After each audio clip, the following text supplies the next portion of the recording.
Scusa Omega, ma dov'è finito il video in cui contestavi le affermazioni sulle scie chimiche?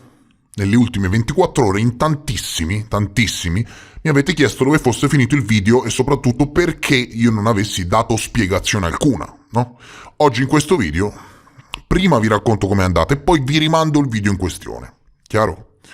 La risposta è molto semplice. Il famoso network che possiede Geoplof, di cui ho già parlato, mi ha rivendicato il copyright sullo scorso video in cui mostravo vari spezzoni del contenuto interessato dalla mia reaction. Ma funziona così online, ok? Ovviamente come usa fare durante una reaction critica che replica pubblicamente un contenuto, prima mandavo il breve spezzone del loro video appositamente modificato e inserito in un riquadro in computer grafica e poi commentavo. Non mi sembra di aver fatto niente di male, no? Semplice diritto di replica e di critica, semplice critica. Cosa hanno fatto questi grandi uomini? Indovinate? Il video inizialmente, come viene scritto nero su bianco, hanno iniziato a monetizzarlo loro. E già qui, parliamone, voglio dire, siete dei giganti, mi viene a monetizzare a me un contenuto, guardati allo specchio. E poi, seguentemente, siccome si sono resi conto che mi ostinavo a non eliminarlo il contenuto, ne hanno bloccato la visione in tutto il mondo. Ecco come hanno fatto a censurarmi. Parliamo veramente di frammenti, piccoli spezzoni appositamente modificati all'interno di un video di 30 minuti, ok? Di questo parliamo.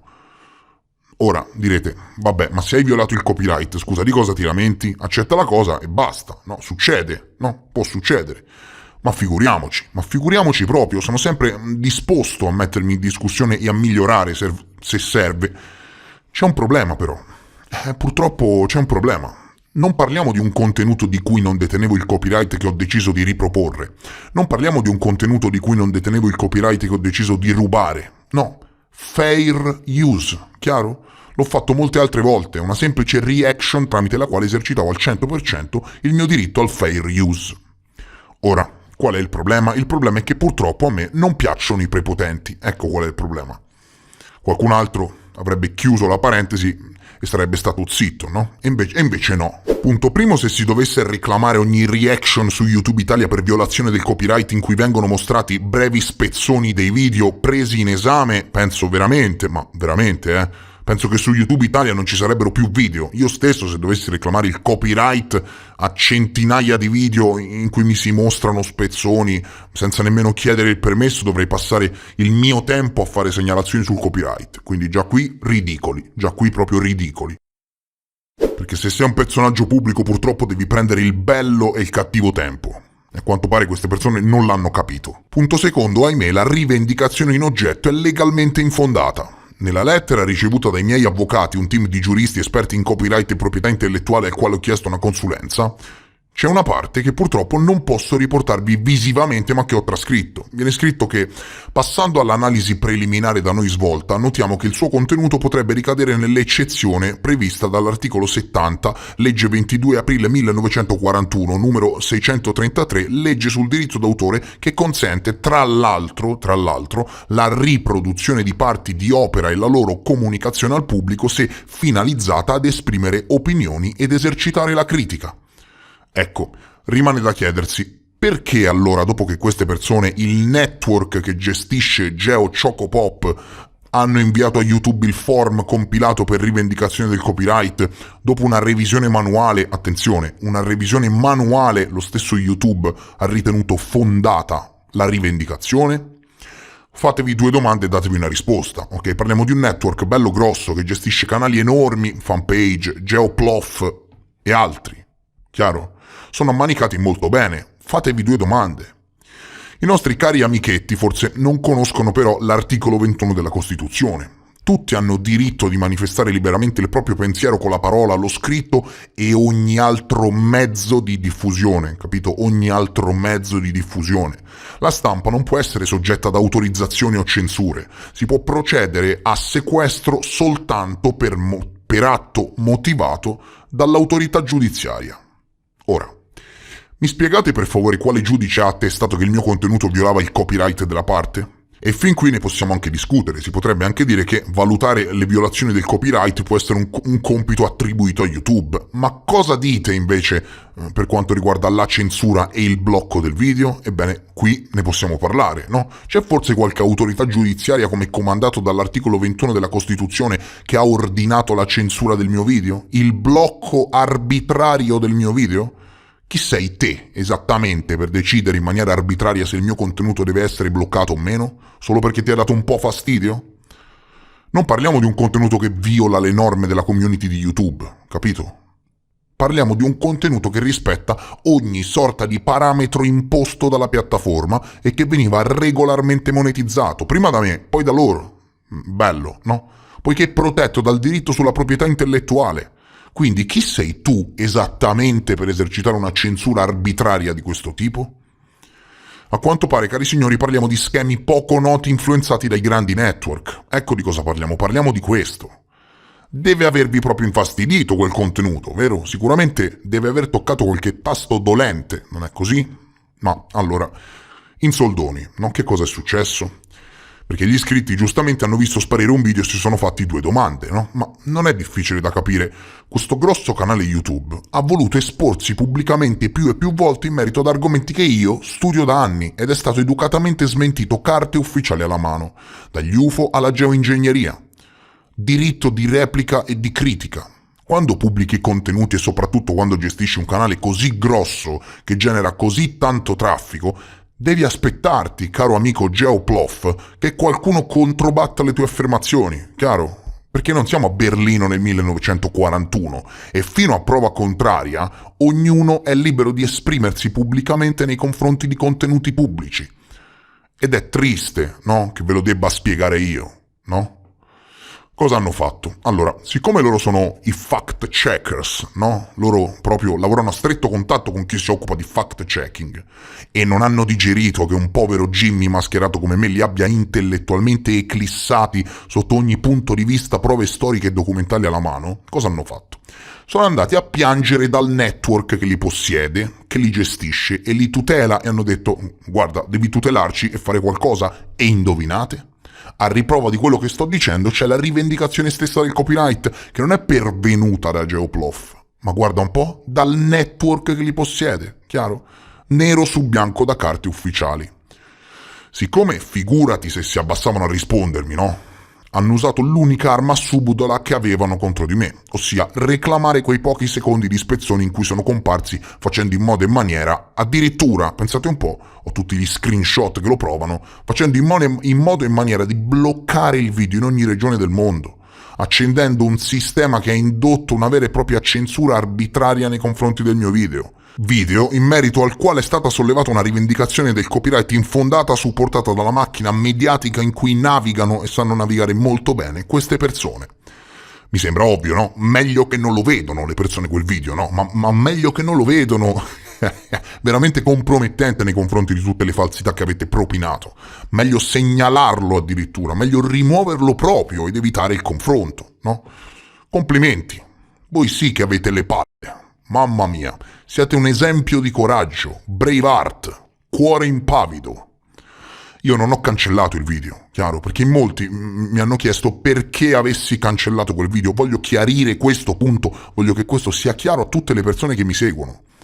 Penso di avervi letteralmente mostrato le prove di ciò che sto dicendo, rivelando gli screenshot. Non ho cancellato quel video, neanche dopo aver ricevuto la rivendicazione sul copyright, perché io su questa piattaforma non mi faccio intimorire da nessuno, chiaro? Se non è più visibile è perché hanno rivendicato il copyright rubandomi letteralmente la monetizzazione e poi lo hanno letteralmente bloccato. Non l'ho messo privato, non l'ho cancellato. Queste persone, evidentemente molto ammanicate, hanno sfruttato un piccolo cavillo che gli ha permesso di censurarmi. E dopo che ho contattato direttamente YouTube, dovete sapere che io ho un partner manager dedicato di YouTube che mi segue, mi ha messo in contatto con l'assistenza ai creators e non posso mostrare le mail perché sono confidenziali, ma YouTube in pratica, ve la faccio breve, se ne è lavato le mani e mi ha riferito in poche parole che non sanno se un'eventuale contestazione formale, compilando l'apposito form, possa produrre più danni che altro. Contestazione che non ho formulato. hanno consigliato il consulto legale direttamente, cosa che ho fatto largamente. Ecco com'è andata. E direte, ok, e quindi hai tutti gli strumenti per farti valere legalmente, no? Ma infatti attualmente tutto il materiale è in mano ai miei legali. Non mi faccio di certo intimorire da una rivendicazione sul copyright. Non avrò sicuramente le risorse che hanno questi grossi network per combattere legalmente battaglie legali di questo tipo e perdermi dietro a queste cose, ma state sicuri che arriverò in fondo alla questione. Io gestisco un canale totalmente indipendente, non ho nessun network da cui andare a piangere, capito? Me la vedo io, capito? Non vengo spinto da nessuno e tutti i traguardi che ho raggiunto sono frutto di impegno e costanza e sinceramente vedere la facilità con cui certi meccanismi vengono applicati penalizzando ingiustamente realtà più piccole come la mia mi rattrista. Ok?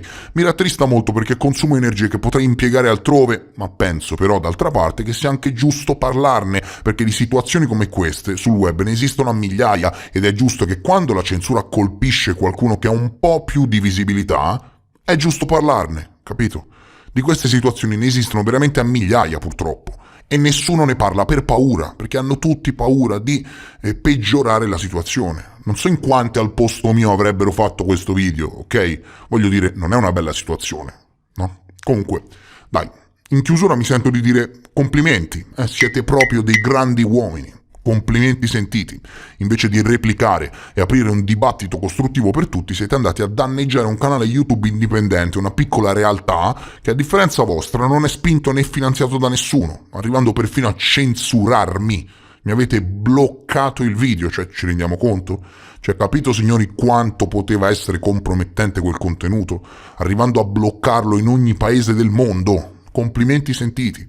Di sicuro le persone adesso sapranno con chi hanno a che fare, sapranno cosa pensare davanti all'evidenza incontestabile dell'infamia. Dovete sapere, signori, che questo, quello del creare contenuti online, i grandi network, non è un bel mondo, ok? Questo non è un bel mondo. Questo network gestisce realtà enormi, budget enormi e sono venuti a rubarmi la monetizzazione a me, capito? Che a stento riesco a stare a galla. Complimenti. Cosa volete che vi dica? Complimenti. Ma non vi preoccupate che prima o poi ogni nodo arriva al pettine. Ora, cosa succede adesso? Succede che nel mentre valuto il da farsi per quanto riguarda il video bloccato e censurato e penso che la faccenda legalmente andrà avanti ma per le lunghe, vi ripropongo il contenuto in questione nella sua interezza con i miei interventi. Chiaro? In modo e maniera che chi non ha avuto il piacere di vederlo può tranquillamente recuperarlo qui. In molti hanno scritto che non hanno fatto in tempo a recuperarlo e quindi, cari amici, ve lo rimando. Grazie a tutti per l'attenzione e spero con il cuore in mano che la faccenda si possa risolvere nel migliore dei modi.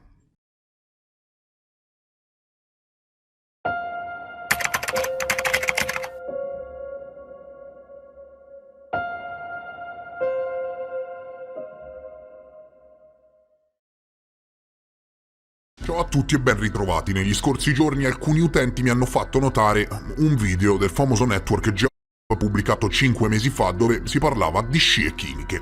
Questo famoso argomento strettamente correlato alle teorie del complotto che è stato letteralmente ridicolizzato da questo signorino che nel video ha solo ed esclusivamente preso in esame le scie di condensazione degli aerei. In questo video verranno letteralmente smontate tutte le falsità che sono state dette e che purtroppo hanno generato un seguito veramente incredibile sotto a quel video, più di 300.000 visualizzazioni, ok? Cosa si dice in quel video? Allora, praticamente viene spiegato nel dettaglio come si crea una scia di condensazione, viene raccontata tutta la scienza da prima elementare correlata alle nuvole, all'effetto serra e con una superficialità senza eguali, cosa che caratterizza specie quando parliamo di argomenti di frontiera, ci viene propinato un video lontano dalla realtà. E perché lontano dalla realtà? Te lo spiego io. Lontano dalla realtà, perché quando si parla di scie chimiche, chi parla di questo fenomeno con cognizione di causa, devi sapere, caro Jimmy lo scienziato, che non parla delle scie di condensazione degli aerei di linea, ok?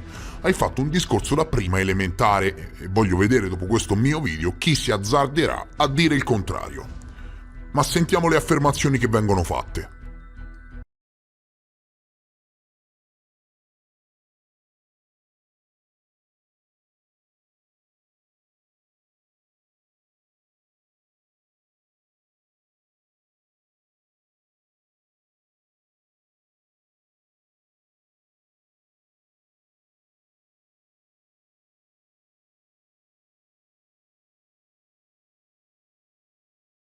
Questo però è molto diverso da mettere le sostanze negli aerei per modificare il clima. Come? Come scusate, ma te sei serio? Ma sei serio? E vi siete messi anche in due a fare un video del genere? A parte che correlare le scie di condensazione degli aerei all'aumento dell'effetto serra è ridicolo, ma inoltre sei serio?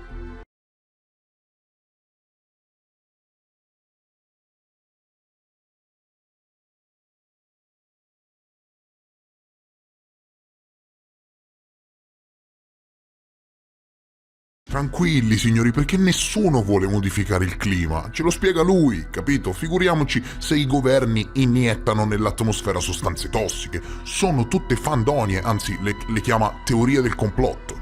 Ebbene, l'operazione LAC è stata un'operazione dei Chemical Corps degli Stati Uniti che ha disperso particelle microscopiche di solfuro di zinco e cadmio su gran parte degli Stati Uniti e del Canada, al fine di testare i modelli di dispersione e la portata geografica delle armi chimiche e biologiche.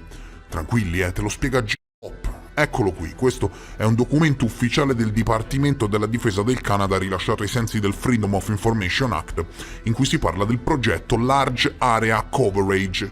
E questo è solo un esempio dei veleni che hanno irrorato nell'aria.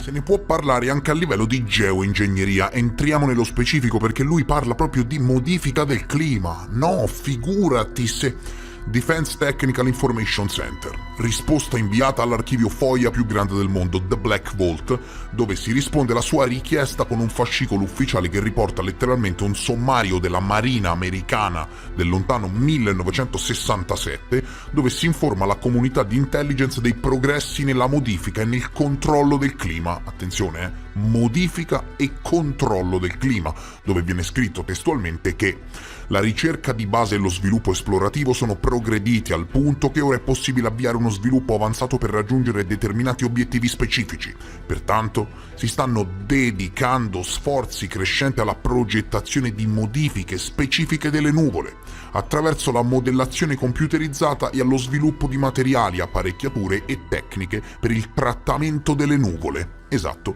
le stesse nuvole di cui parlavi tu nel tuo video dell'asilo, che vengono irrorate con ioduro d'argento e altre sostanze tossiche, addirittura col cadmio, dall'inizio degli anni 40. Iniziò tutto all'interno di quello che il documento chiama Progetto Storm Fury, un progetto che inizialmente partì come verifica nei confronti del controllo degli uragani, poi ha portato a tutta una serie di avanzamenti scientifici che sono sfociati letteralmente nell'uso della geoingegneria a scopo bellico, a scopo militare, capito? E non lo dico io, figuriamoci. In Vietnam, per esempio, in quella che è stata soprannominata Operazione Braccio di Ferro, al tempo altamente classificata, l'aeronautica americana ha tentato di estendere la stagione dei monsoni su aree specifiche del sentiero di Ho Chi Minh, al fine di interrompere le forniture militari del Vietnam del Nord, provocando smottamenti, eccetera. E questo veniva fatto, letteralmente, irrorando i cieli con sostanze chimiche. Con, chiamale pure, scie chimiche. Chiaro?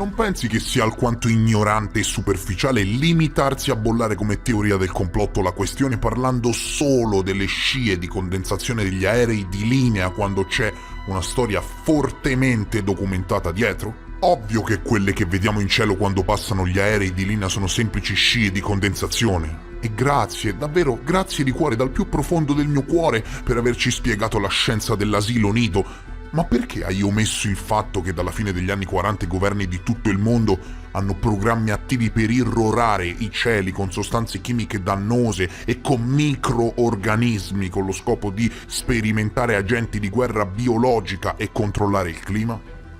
Secondo me, sai qual è il vero problema? Secondo me il vero problema è che anche in questo caso non sapete letteralmente di che cosa state parlando e fate anche i video informativi, capito? Povera Italia, voi non sapete niente. vivete di luoghi comuni, fate i video giusto per fare il content, parlate di cose che non vi competono e vi arrogate anche il diritto di informare il prossimo. Ecco qual è il problema. Sai che cos'è la tecnica SAI? Stratospheric Aerosol Injection? Non lo sai, ok? Quello che sentirete parlare è l'ex direttore della CIA, John Brennan. Another example is the array of technologies, often referred to collectively as geoengineering, that potentially could help reverse the warming effects of global climate change. One that has gained my personal attention is stratospheric aerosol injection, or SAI, a method of seeding the stratosphere with particles that can help reflect the sun's heat in much the same way that volcanic eruptions do. On the geopolitical side, the technology's potential to alter weather patterns and benefit certain regions of the world at the expense of other regions could trigger sharp opposition by some nations.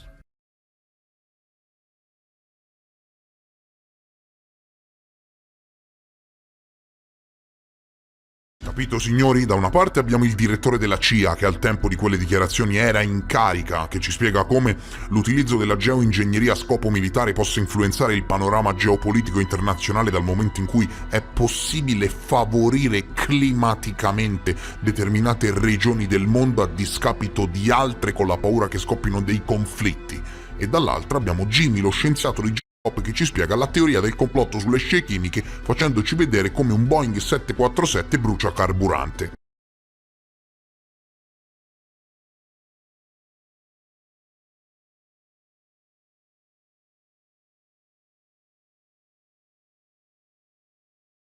Esatto, questo purtroppo è il livello che abbiamo in Italia. Si commenta da solo, no? Ecco. Ma perché allora Omega ti ostini a correlare le scie chimiche ai programmi militari di geoingegneria? Semplice, molto semplice, perché per la maggior parte dei programmi di geoingegneria quali iniezioni di particelle nell'atmosfera, programmi di sperimentazioni di armi biologiche, inseminazione delle nuvole e altro, vengono utilizzati velivoli specifici che si occupano di irrorare il cielo con determinate sostanze. Spiegami, esiste forse un termine migliore di scie chimiche per descriverli? Inoltre ripeto che spiegare tutto con le scie di condensazione degli aerei di linea è piuttosto fuorviante, no? Piuttosto superfluo, da parte poi di un canale così grosso, no? Finisci per promuovere ignoranza. Chi non sa neanche di essere sul pianeta Terra e ha visto il tuo video, purtroppo l'hanno visto, riderà quando sente determinate cose, quando invece dovrebbe sapere che dietro c'è tutta una storia e pacchi di documenti ufficiali rilasciati dai governi stessi a distanza di anni. Una cosa è la geoingegneria e quindi l'utilizzo di determinate tecniche come le tecniche di controllo degli uragani o l'inseminazione artificiale delle nuvole con ioduro d'argento chiamato cloud seeding, che, pensate, dal 1946 viene messa in pratica alla luce del sole. E anche qui, se proprio ne vogliamo parlare, lo ioduro d'argento è tossico e non è di certo vitamina C. E un conto, signori, sono i cosiddetti progetti canaglia dei governi che in passato, al di fuori del consenso pubblico, hanno compiuto esperimenti a dir poco criminali. Ok? Cosa accomuna la geoingegneria e i progetti canaglia? Te lo dico io, in tutti e due i casi vengono volontariamente immesse tossine nell'atmosfera, con l'utilizzo di aerei, chiaro? Quale sarebbe lo scopo del controllo climatico? Alcuni, signori, le istituzioni parlano di un metodo efficace per contrastare il riscaldamento globale, riducendo alcuni rischi associati a temperature più elevate. La verità, cari signori, è che queste persone, le istituzioni, con la scusa del cambiamento climatico, e tra poco te ne renderai conto, mettono in pratica progetti multimiliardari di geoingegneria e controllo climatico a scopo geopolitico e sperimentano tutta la situazione correlata alla diffusione di eventuali patogeni. Insomma, è stato fatto. Con la scusa del controllo del cambiamento climatico, nessuno fa domande e loro fanno i porci comodi, capito? Le sostanze possono essere disperse da aerei, rilasciate da dispositivi a terra o veicolate tramite uso di razzi o cannoni antiaerei. Esatto. In base alla tecnica impiegata, queste possono essere iniettate direttamente nelle nuvole, lasciate cadere al di sopra di esse oppure disperse al di sotto delle nuvole affinché siano trasportate al loro interno dalle correnti ascensionali. Lo stato che fa più largo uso di tecniche di inseminazione delle nuvole è attualmente la Cina, e ti illumino?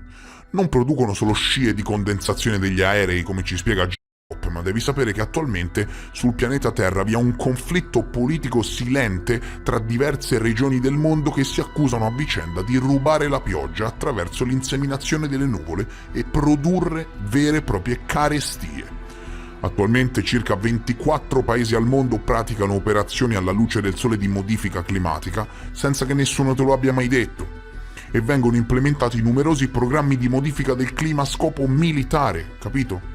Nel 1977, dopo i disastri procurati da questi progetti di geoingegneria al Vietnam, fu creata una convenzione internazionale sul divieto dell'uso di tecniche di modifica dell'ambiente e del clima a scopo militare. Si chiama Convenzione NMOD e sebbene gli Stati Uniti abbiano in seguito firmato questa convenzione che vieta l'uso di tecniche di modificazione meteorologica per scopi ostili, uno studio dell'aeronautica militare americana, questo studio che state guardando, chiamato Possedere il tempo nel 2025, realizzato nel 1996, tornò ad ipotizzare alla luce del sole l'uso di metodi di modifica meteorologica in ambito militare.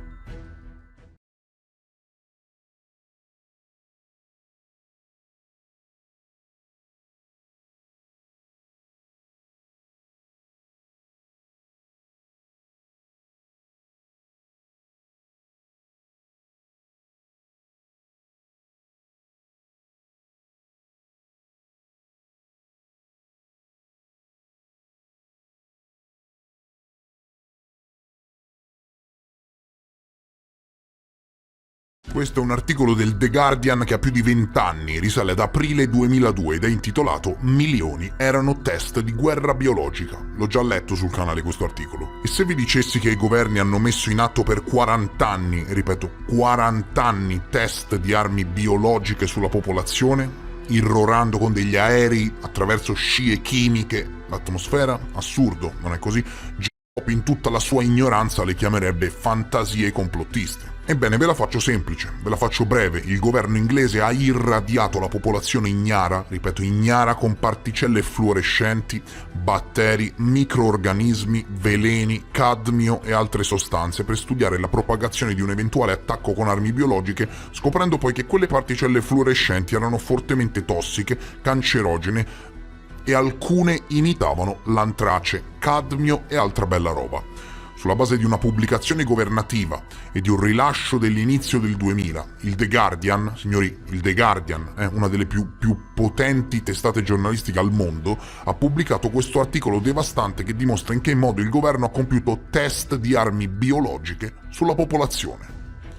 Questo è letteralmente l'articolo più pesante che tu abbia mai letto nella tua vita e siccome è corto direi che possiamo anche leggerne gran parte. Il Ministero della Difesa ha trasformato gran parte del paese in un gigantesco laboratorio per condurre una serie di test segreti di guerra batteriologica sul pubblico. The Guardian, non il bollettino di G-Pop. Un rapporto del governo appena pubblicato fornisce per la prima volta una storia ufficiale completa dei test sulle armi biologiche della Gran Bretagna fra il 1940 e il 1979. 40 anni di test, signori, 40 anni.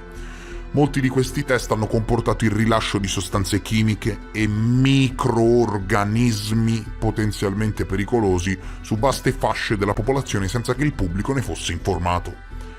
E quindi vedi che, insomma, le scie chimiche, giusto per usare un termine giustamente riconoscibile da tutti, non sono poi così impossibili? Tutto vero, a quanto pare, Molti di questi test hanno comportato il rilascio di sostanze chimiche e microorganismi potenzialmente pericolosi su vaste fasce della popolazione senza che il pubblico ne fosse informato. Mentre negli ultimi anni sono emersi i dettagli di alcuni processi segreti, il rapporto di 60 pagine rivela nuove informazioni su oltre 100 esperimenti segreti. Il rapporto rivela che il personale militare è stato informato di dire a qualsiasi inquirente curioso che i processi facevano parte di progetti di ricerca sul tempo e sull'inquinamento atmosferico. Capito? E quindi vedete perché sono stato costretto a fare questo video? Progetti segreti di guerra biologica mascherati da geoingegneria. Viene scritto testualmente che il rapporto rivela che il personale militare è stato informato di dire a qualsiasi inquirente curioso che i processi facevano parte solo di progetti di ricerca sul tempo e sull'inquinamento atmosferico. I test, condotti da scienziati governativi a Porton Down, sono stati progettati per aiutare il Ministero della Difesa a valutare le vulnerabilità della Gran Bretagna se i russi avessero rilasciato nuvole di germi mortali sul paese. Nella maggior parte dei casi le prove non hanno utilizzato armi biologiche, ma alternative che gli scienziati ritenevano avrebbero imitato la guerra batteriologica e che il Ministero della Difesa ha affermato essere innocue. Ma le famiglie in alcune zone del paese che hanno bambini con difetti alla nascita chiedono un'inchiesta pubblica.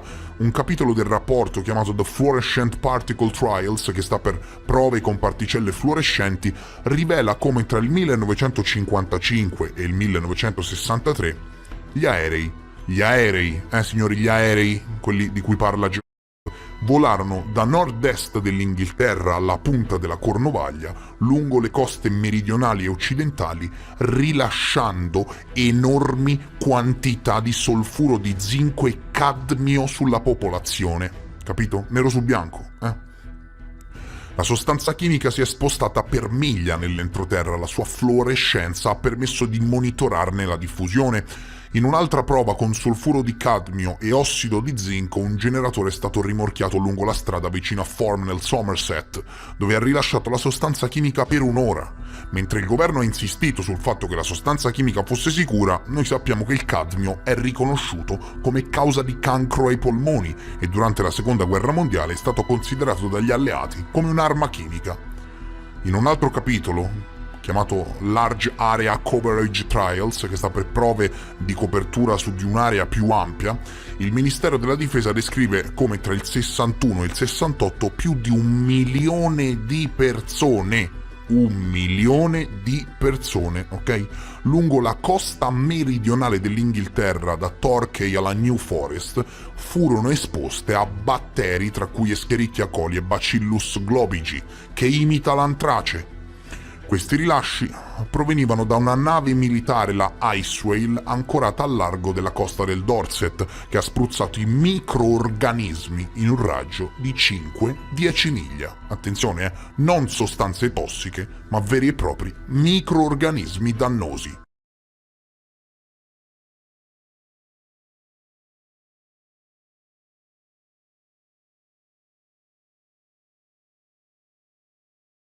Il rapporto rivela anche i dettagli di altri test nel sud del Dorset tra il 1971 e il 1975. Questi hanno coinvolto scienziati militari statunitensi e britannici che hanno spruzzato nell'aria enormi quantità di batteri serrati a Marchences che producono effetti simili all'antrace e al fenolo. Batteri simili furono rilasciati in un altro test chiamato The Sabotage Trials tra il 1952 e il 1964. Questi erano test per determinare la vulnerabilità di grandi edifici governativi e trasporti pubblici agli attacchi. Nel 1956 i batteri furono rilasciati nella metropolitana di Londra all'ora di pranzo lungo la Northern Line tra Collinswood e Tooting Broadway. I risultati mostrano che i microorganismi si sono dispersi per circa 10 miglia. Test simili sono stati condotti nei tunnel che corrono sotto agli edifici governativi e a Winterhall. Gli esperimenti condotti tra il 1964 e il 1973 prevedevano l'attacco di germi ai fili delle ragnatele in scatole per testare come i germi sarebbero sopravvissuti in ambienti diversi. Questi test sono stati condotti in una dozzina di località in tutto il paese, tra cui West End di Londra, Southampton e Swindon. Il rapporto fornisce anche i dettagli di più di una dozzina di prove minori sul campo tra il 1968 e il 1977.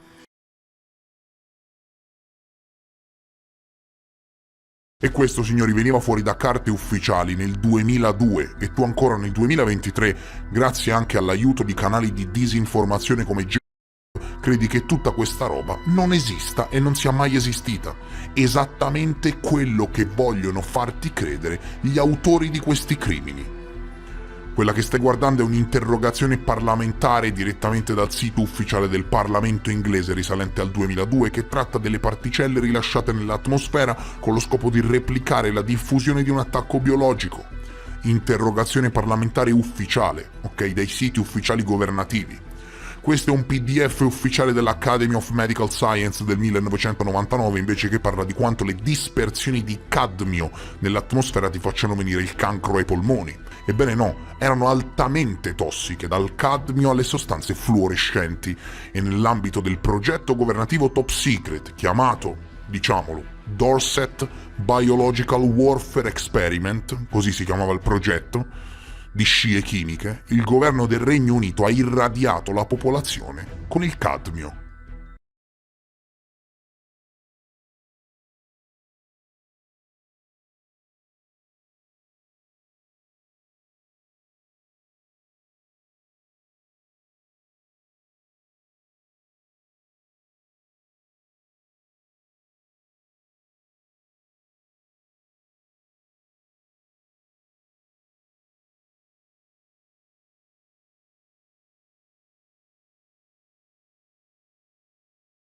Ci furono varie operazioni, ok? 40 anni di operazioni militari su test di guerra biologica sulla popolazione, e a questo punto dirai, sì, ma stai ingigantendo una cosa che è stata circoscritta solo nel Regno Unito.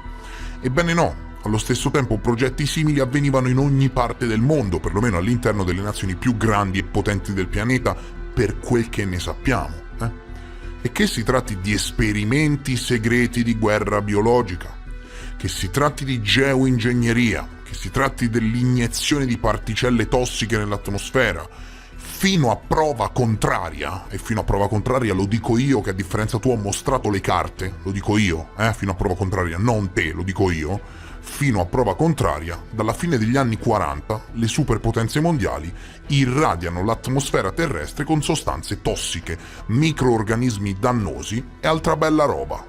Chiamale scie chimiche, chiamale come ti pare, questo è un fatto. Il vostro, cari amici di Geo, è un video da asilo nido. Io espongo i fatti documentati. L'ennesimo video dell'asilo nido che è stato smontato pezzo dopo pezzo. Con questa vi saluto, spero che il video vi sia piaciuto e vi rimando come sempre al prossimo episodio. Adieu!